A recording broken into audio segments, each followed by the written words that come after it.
Assalamualaikum warahmatullahi wabarakatuh. Selamat pagi, selamat siang, selamat sore, selamat malam. Selamat bertemu lagi dengan saya, Ahmad Juwaini. Pada kesempatan kali ini, saya akan mengulas tentang 7 penyebab matinya lembaga zakat. Topik ini saya pilih karena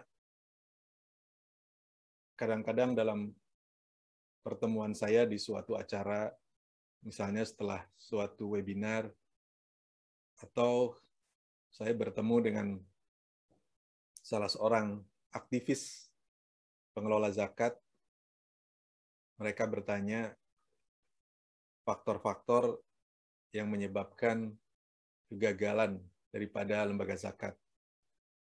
Sebagaimana juga kadang-kadang saya ditanya tentang faktor-faktor keberhasilan lembaga zakat.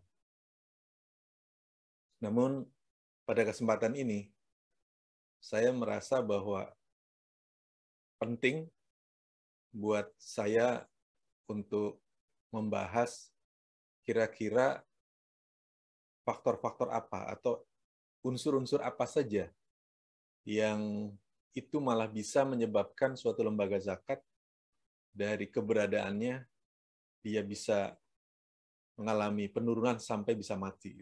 Itu yang saya kira sangat penting dan sangat mendasar, karena ini akan menjadi sesuatu yang paling fundamental ya dari suatu kegiatan lembaga zakat. Dalam hal ini adalah suatu fondasi-fondasi dasar ya, elemen-elemen dasar daripada suatu lembaga zakat. Dan ini harus dimiliki untuk kemudian diketahui, untuk kemudian dijauhi.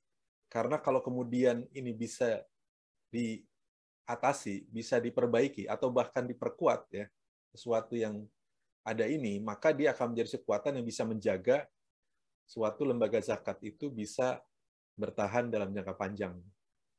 Tapi pada saat yang sama, kalau 7 hal ini ada, itu bisa secara perlahan menurunkan keberadaan atau eksistensi lembaga zakat, bahkan sampai bisa membuat lembaga zakat itu bisa tutup atau mati. Mari kita mulai membahas satu persatu dari 7 penyebab lembaga zakat mati ini. Yang pertama adalah hilangnya ruh perjuangan zakat. Ya, jadi kalau orang-orang yang mengurus atau mengelola lembaga zakat tapi tidak memiliki spirit perjuangan zakat, maka mereka kehilangan sesuatu yang sangat penting, yang sangat dasar, dan mungkin bisa disebut sebagai yang paling ultimate, yang paling tinggi, yang paling fundamental, yaitu ruh perjuangan zakat itu. Apa yang dimaksud ruh perjuangan zakat itu adalah yaitu pemahaman mendasar mengapa lembaga zakat itu didirikan. Jadi untuk apa lembaga zakat itu didirikan? Seperti apa sih maksud dan tujuan lembaga zakat itu didirikan? Dalam hal ini sebenarnya menarik kepada suatu unsur, suatu elemen tentang di mana letak zakat itu posisinya. Kalau kemudian lembaga zakat dikelola oleh orang-orang yang tidak memahami kedudukan pentingnya zakat, ya. Seperti apa posisi zakat dalam Islam? Tidak memahami juga nilai-nilai yang dikandung oleh zakat, ya. Tidak mengerti tentang di mana sebenarnya letak fungsi utama daripada zakat dalam kehidupan umat. Ini akan bisa berakibat lembaga zakat itu akhirnya bisa dia mengurusi lembaga zakat tapi dia tidak mengerti. Sebenarnya dia mengurus ini dalam rangka apa gitu? Apakah dia hanya ikut-ikutan karena misalnya lembaga zakat lagi berkembang banyak orang berhasil dengan pengelolaan zakat, kemudian orang pada ikut gitu. Tapi tidak disadari sebenarnya untuk apa dia melakukan itu semua gitu. Untuk fungsi apa lembaga zakat itu didirikan? Dan di mana posisi zakat itu dalam kehidupan ini? Ya. Atau seperti apa sebenarnya prinsip-prinsip dan nilai-nilai dasar zakat yang harus dibawakan dalam kehidupan ini? Bahkan akan sangat menjadi sesuatu yang sangat kurang sekali ya, kalau kemudian orang-orang yang terlibat dalam mengelola zakat ternyata tidak memahami bagaimana sejarah perzakatan itu dari masa lalunya, dari masa Nabi diwariskan, dari masa sahabat-sahabat Nabi, dari generasi para tabi'in dan tabi'in. Bagaimana zakat ini telah dikelola dan dulu pernah mencapai kejayaannya, mencapai kegemilangannya. Ruh perjuangan ini kalau hilang, tidak dimiliki, ya, tidak ada spirit untuk mengembalikan lagi kegemilangan zakat.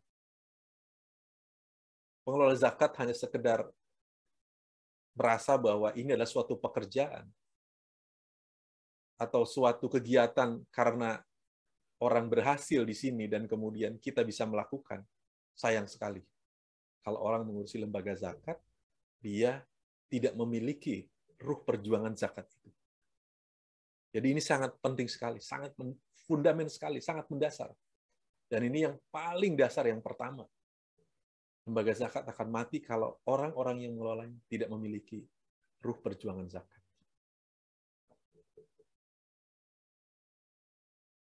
Lalu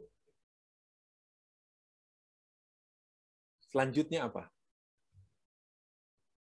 Yang bisa menyebabkan lembaga zakat itu mati. Faktor yang kedua, atau unsur yang kedua, yang bisa menyebabkan lembaga zakat mati, adalah kalau di dalam lembaga zakat terlalu dominan orientasi komersial, atau dominannya orientasi komersial. Karena lembaga zakat itu dasarnya adalah organisasi nirlaba. Lembaga zakat dasarnya adalah organisasi bukan untuk mencari keuntungan, bukan untuk mengejar laba. Sehingga kalau kemudian ada orang mengelola lembaga zakat, tapi orientasinya komersial, ini jelas berlawanan dengan prinsip dasar dari organisasi zakat itu sendiri. Organisasi zakat didirikan dan dibangun di atas landasan nirlaba, di atas landasan non-profit motif. Oleh karena itu, semua pengelola zakat tidak boleh menjadikan urusan zakat, mengurus zakat, kemudian dengan sudut pandang orientasi komersial.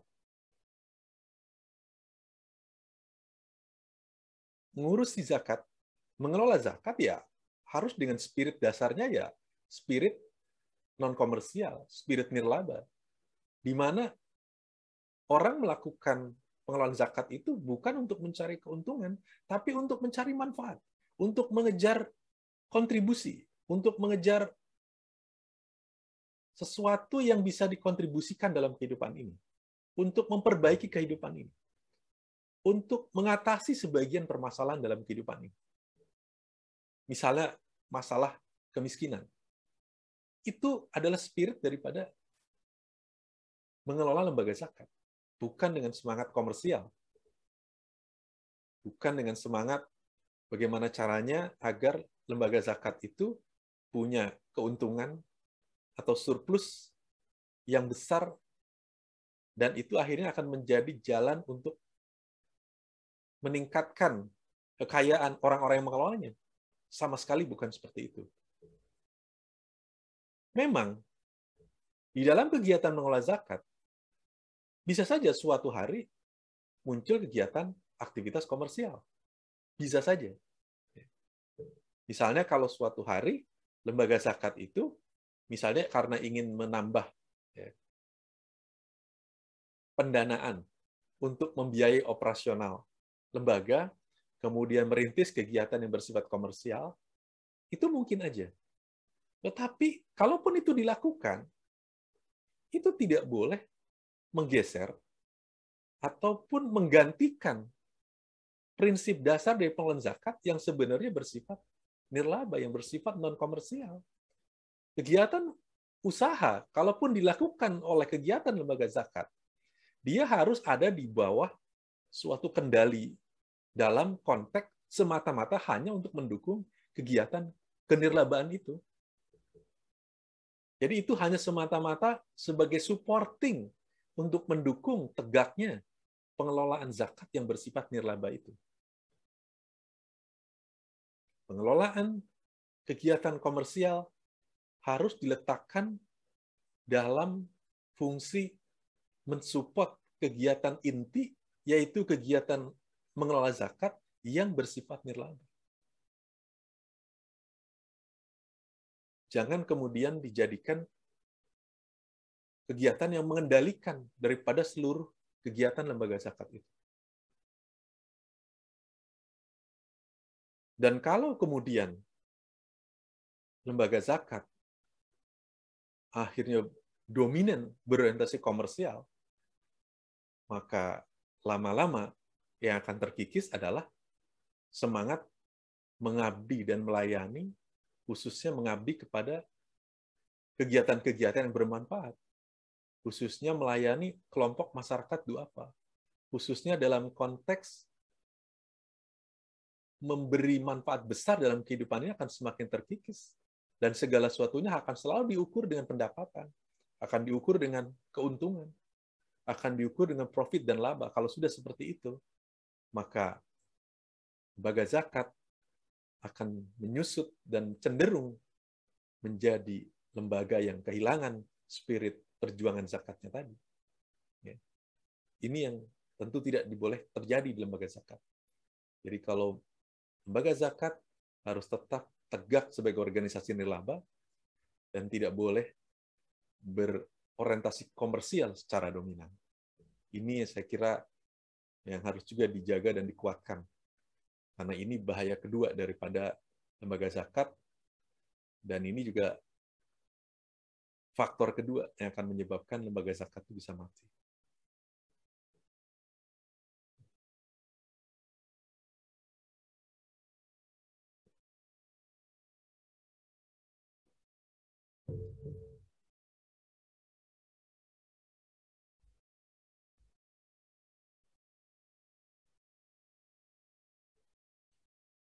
Selanjutnya, apa yang bisa menyebabkan lembaga zakat itu juga mati?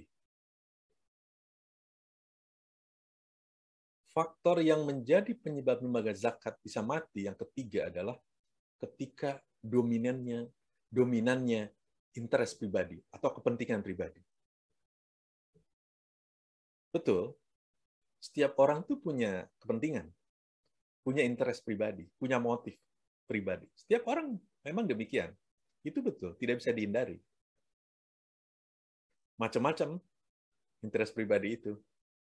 Ada interest mencari nafkah, ada interest mencari pengetahuan, mencari pengalaman, mencari pasangan, dalam arti mencari jodoh,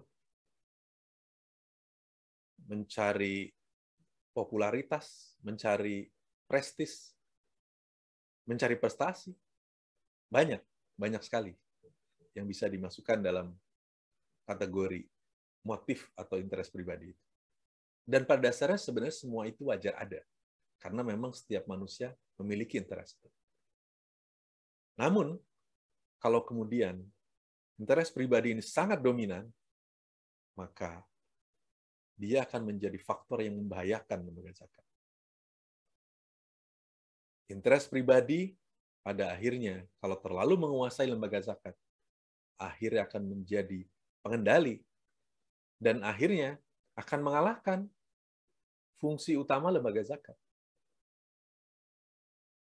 untuk melayani mustahik, untuk melayani fuqara wal masakin, untuk melayani kepentingan umat, untuk melayani kepentingan publik, untuk melayani kesejahteraan. itu semua akan dikalahkan kalau kemudian interest pribadi terlalu dominan. Bahkan akhirnya lembaga zakat terasa seperti milik pribadi. Itu bahaya sekali kalau kemudian lembaga zakat seperti akhirnya jadi milik pribadi. Karena prinsip dasar lembaga zakat adalah lembaga kepedulian, lembaga publik, lembaga umat, lembaga milik orang banyak. Maka tidak boleh kemudian interest pribadi ini terlalu menguasai, mendominasi. Interest pribadi harus ditundukkan, harus ditaklukkan di bawah kepentingan dasar daripada lembaga zakat itu sendiri. Fondasi dasar lembaga zakat itu sendiri. Kalau kemudian di lembaga zakat terlalu dominan kepentingan pribadi, maka akhirnya akan kelihatan sekali orang yang ada di lembaga zakat itu terlalu menonjol-menonjolkan dirinya, menonjol-nonjolkan dirinya, mencari popularitas, bahkan kemudian mencari konsesi politik, dan itu secara nyata dilakukan, dan akhirnya orang tidak simpati. Ketika akhirnya lembaga zakat dikuasai oleh kepentingan-kepentingan pribadi. Kita harus jauhkan kepentingan pribadi ini dari mendominasi suatu lembaga zakat. Dia harus diletakkan hanya dalam konteks bahwa seorang individu harus menjadikan kepentingan dasar pengelolaan zakat sebagai sesuatu yang mendasar, yang utama, dan kepentingan individu hanya sebatas yang bisa dijalankan apabila itu selaras dengan kepentingan lembaga zakat sebagai lembaga dalam rangka menegakkan ajaran zakat, sebagai lembaga umat, sebagai lembaga publik, dan sebagai lembaga untuk melayani kepentingan masyarakat.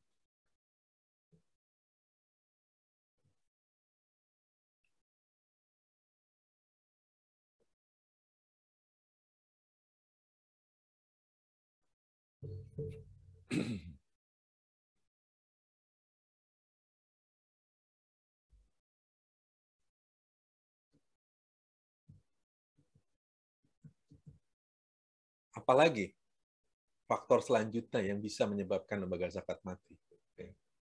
Ini boleh kita hitung sebagai penyebab yang keempat. Penyebab yang keempat yang bisa menyebabkan lembaga zakat mati,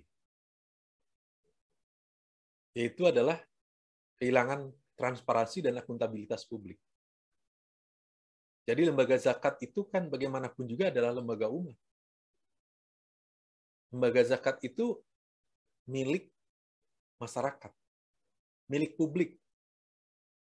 Lembaga zakat itu milik orang banyak. Paling tidak milik muzaki, milik mustahik, dan milik orang-orang yang memiliki kepentingan terhadap lembaga zakat itu. Lembaga zakat itu organisasi amanah atau lembaga amanah. Dia ada karena adanya amanah dari sekumpulan orang yang menitipkan zakatnya kepada orang-orang tersebut, kepada lembaga tersebut.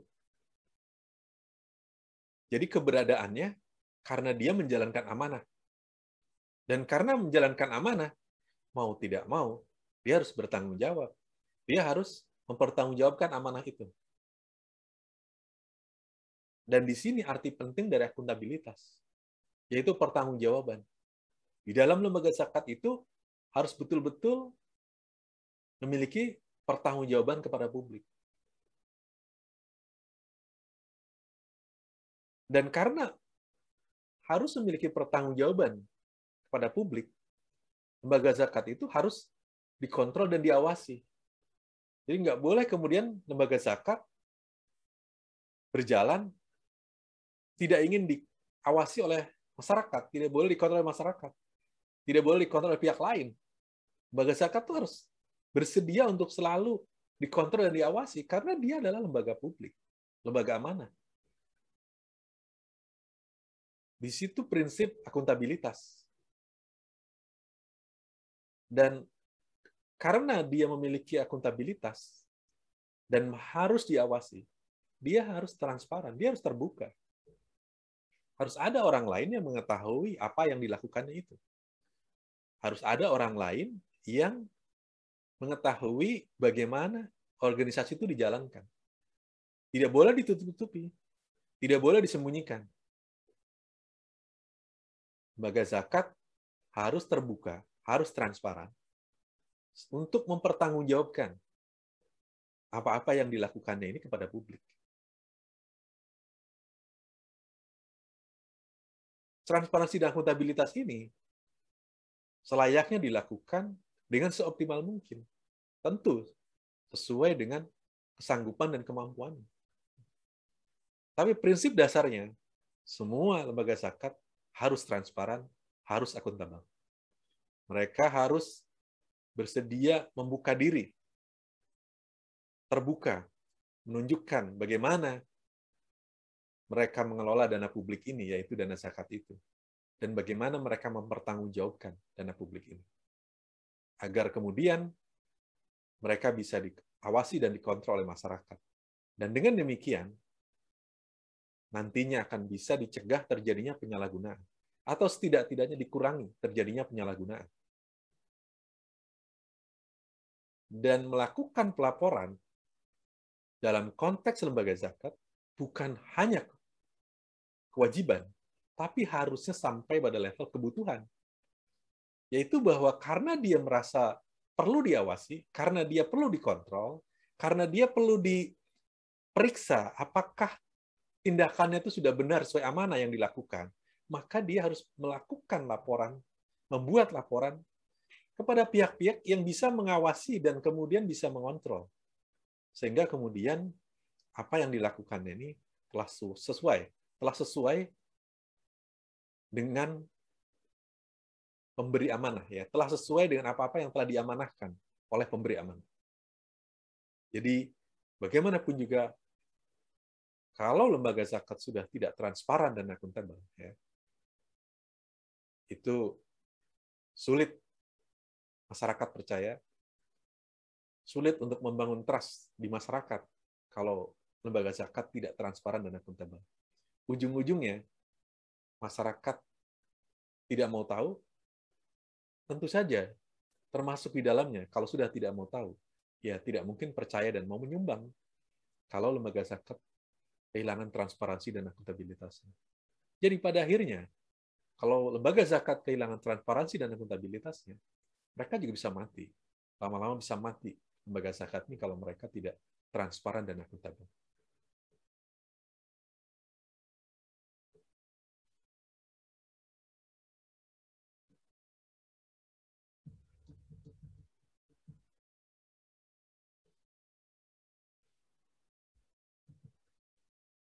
Selanjutnya, faktor apa lagi yang bisa menyebabkan lembaga zakat bisa mati?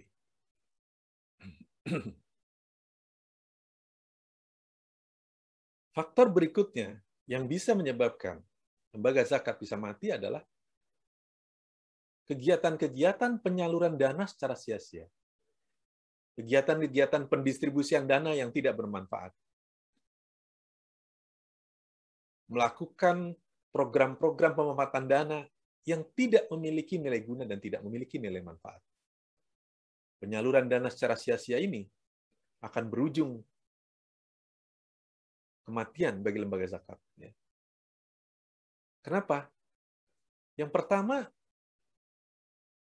kalau kemudian dilakukan secara sia-sia, artinya orang-orang yang mengelola lembaga zakat tidak memahami semangat pemberdayaan dari spirit zakat itu. Prinsip-prinsip zakat, nilai-nilai zakat yang mengandung dimensi perbaikan, dimensi pemberdayaan, itu tidak dipahami dengan baik. Sehingga mereka kemudian menggampangkan penyaluran zakat. Bahkan kadang-kadang mereka tidak mau tahu. Sebenarnya, dana zakat yang disalurkan oleh mereka ini sudah bermanfaat sebagai apa? Sudah berguna untuk apa di masyarakat? Bahkan kadang-kadang seperti sekedar membuang-buang uang, menghabiskan uang, tapi kemudian tidak memiliki manfaat apa-apa. Penyaluran dana seperti ini bisa dikatakan sebagai penyaluran dana secara sia-sia. Mereka lebih cenderung memilih yang penting dananya sudah sampai kepada yang berhak menerimanya dan sudah habis ditunaikan. Hanya itu yang jadi orientasinya. Mereka tidak memikirkan bahwa sesungguhnya dana itu harus berguna, harus bermanfaat, harus memiliki spirit untuk membantu dan memperbaiki. Harus memiliki spirit membantu dan memperbaiki. Ini yang sangat disayangkan. Kalau kemudian orang-orang yang mengelola zakat, dalam melakukan penyalurannya, kualitas penyalurannya itu sangat rendah sekali. Sehingga seperti tidak ada gunanya, tidak ada manfaatnya. Atau mungkin kadang-kadang bisa disebut seperti orang-orang yang melakukan satu kegiatan yang seperti fata morgana. Karena kualitas penyaluran dananya itu rendah sekali. Apalagi mereka tidak memiliki mekanisme evaluasi dan penyaluran dana. Tidak memiliki evaluasi dalam penyaluran dana. Maka akibatnya mereka tidak dapat melihat sebenarnya telah bermanfaat seperti apa penyaluran dana, pendistribusian dana. Apalagi sampai level pendayagunaan dana. Apakah memang sudah memiliki daya guna? Apakah memang sudah memiliki nilai manfaat? Dan apakah betul-betul bahwa zakat yang mereka salurkan itu betul-betul telah membantu orang-orang yang masuk dalam kategori mustahik, atau orang-orang yang masuk kategori fuqara wal masakin, orang-orang fakir dan miskin. Apakah pengelolaan dana itu betul-betul telah membantu mereka? Atau sebenarnya itu tidak ada gunanya sama sekali. Perasaan mereka merasa telah membantu, tapi sesungguhnya, hakikatnya, sejatinya, yang mereka lakukan tidak ada gunanya. Jadi penyaluran dana secara sia-sia. Kalau sudah seperti ini, maka masyarakat akan menilai lembaga zakat ini tidak ada manfaatnya. Ada dan tiadanya lembaga seperti ini tidak ada gunanya. Dan kalau seperti itu, lembaga seperti ini pantas ditinggalkan, pantas dijauhi, dan tidak layak untuk mendapatkan kepercayaan, amanah, zakat dari orang-orang yang memiliki harta sebagai muzaki. Jadi penyaluran dana secara sia-sia itu akan menjadi penyebab lembaga zakat pada akhirnya akan mati.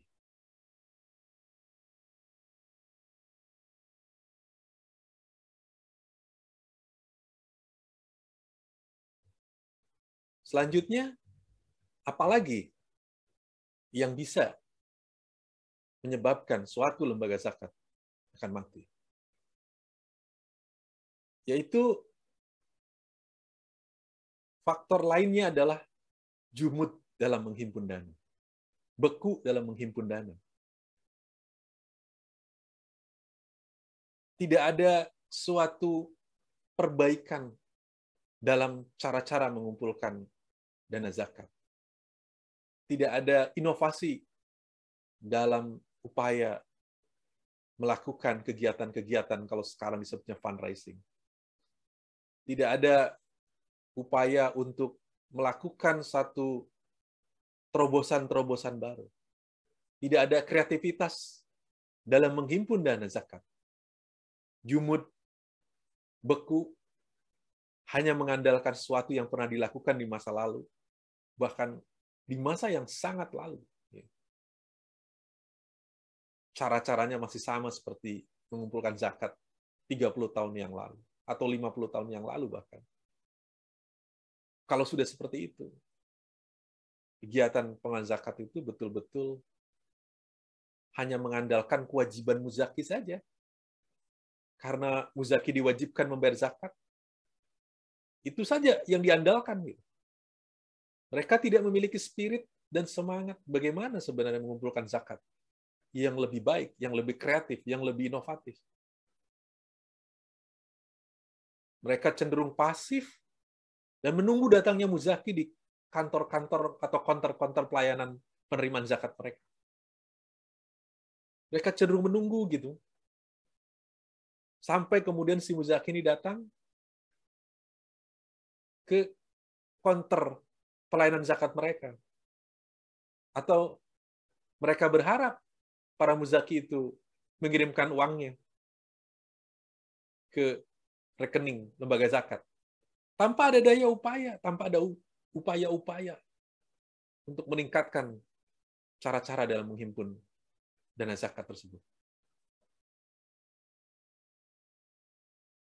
Bahkan mereka tidak memiliki suatu upaya-upaya untuk melayani muzaki dengan sebaik-baiknya.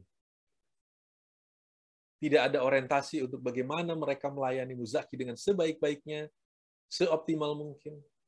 Tidak ada upaya untuk bagaimana menjaga hati muzaki, mengambil hati muzaki. Tidak ada upaya untuk menjaga muzaki agar mereka kemudian merasakan bahwa suatu perasaan bahwa lembaga zakat ini luar biasa. Lembaga zakat ini telah membantu saya. Lembaga zakat ini betul-betul telah bermanfaat karena salah satu kewajiban saya telah dibantu dan dilayani dengan sebaik mungkin. Kalau suatu lembaga zakat jumud dalam menghimpun dana zakat, maka secara perlahan lembaga zakat itu akan mengalami penurunan. Dan pada akhirnya, lembaga zakat itu akan mati. Jadi, di lembaga-lembaga zakat perlu ada suatu upaya-upaya dilakukan dalam terus memperbaiki penghimpunan zakat ini. Perlu ada kreativitas, perlu ada inovasi. Perlu ada pelayanan yang baik kepada muzaki. Ini adalah bagian dalam rangka memperbaiki kualitas pengelolaan zakat, sekaligus dalam bagian tugas melayani muzaki dengan sebaik-baiknya. Jadi, jumud dalam menghimpun dana, ini harus ditinggalkan karena dia akan menyebabkan lembaga zakat bisa mati.